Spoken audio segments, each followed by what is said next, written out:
I'm Archana. I'm engineering graduate. I'm interested in gardening and bioactivities. Here's aquatic plant. Apotea Jetten latens. Botanical name. Family.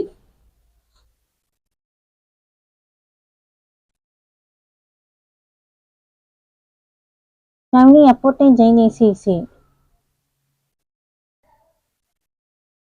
Botanical name Aponogeton natans. Aquatic plant இது தண்ணியில தான் வளரும். Family வந்து Aponogetonaceae family. கொட்டிக்கிழங்கு தமிழ்ல கொட்டிக்கிழங்கு. இந்த இந்த செடி வந்து ஏரிகள்லையும் குளங்கள்லையும் தான் வளரும். நிறைய தண்ணியிலே இருக்கும். தமிழ்ல வந்து இந்த செடி தமிழ்ல வந்து கொட்டிக்கிழங்கு. இதை வந்து இந்த கிழங்கு வந்து இந்த கிழங்க நம்ம வந்து சமைச்சு சாப்பிடலாம், வேக வச்சு பொரியல் மாதிரி செஞ்சு சாப்பிடலாம். இது வந்து ஏரிகளில் போய் நிறைய அந்த கிழங்குலாம் எடுத்துட்டு வந்து சமையல் பண்ணி சாப்பிடுவாங்க.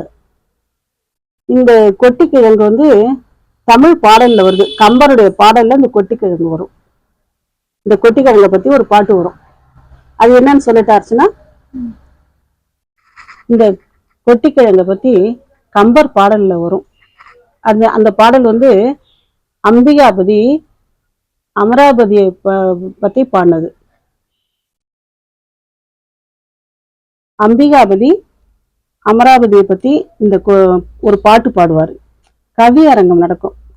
அதாவது அவருக்கு கம்பருடைய மகன் அம்பிகாபதியோட கவி அரங்கம் நடக்கும்.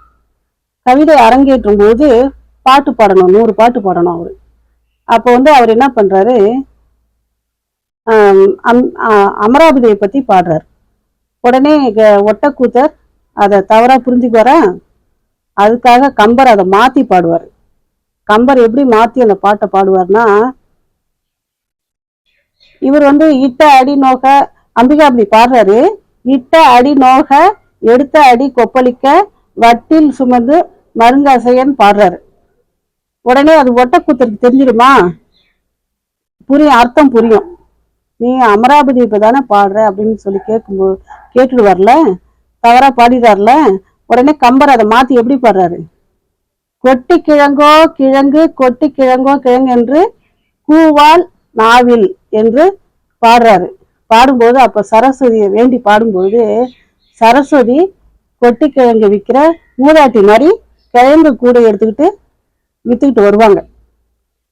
அது எப்படி அர்த்தம் பாடுவானா, கொட்டி கிழங்கோ கொட்டி கிழங்குன்னு விற்கிற மூதாட்டி கால் வந்து வெயில்ல நடந்து, செருப்புலாம் இல்லாம வெயில தான் நடந்து வித்துட்டு போவாங்க. அப்ப கால் வந்து அந்த வெயில் சூட்டுல வந்து கொப்பளம் போட்டுரும், கொப்பளிச்சிடும்.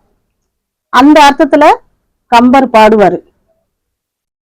இத வந்து மன்னர் என்ன பண்ணுவாரு, ஒட்டக்கூத்தர் உடனே கொட்டிக்கிழங்கு விற்கிற கிழவிய வந்து கூப்பிடுங்க அப்படின்னு சொல்லும் பொழுது ஒண்ணுமே புரியாது.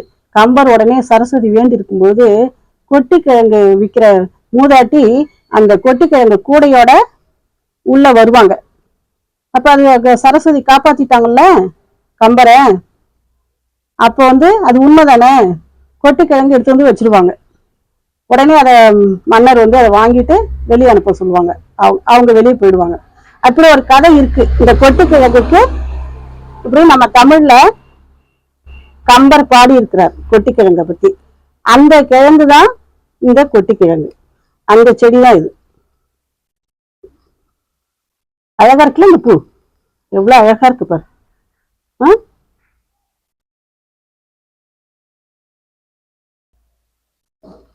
இந்த பூ பிங்க் கலர்ல அழகா இருக்கு. இது சின்னதா கிழங்கு வரும். இந்த செடி இது தண்ணியில தான் வளரும். ஏரிகள்ல, ஓடைகள், குளங்கள்ல இது நிறைய அந்த செடி வளரும். My daddy likes this plant. Thank you.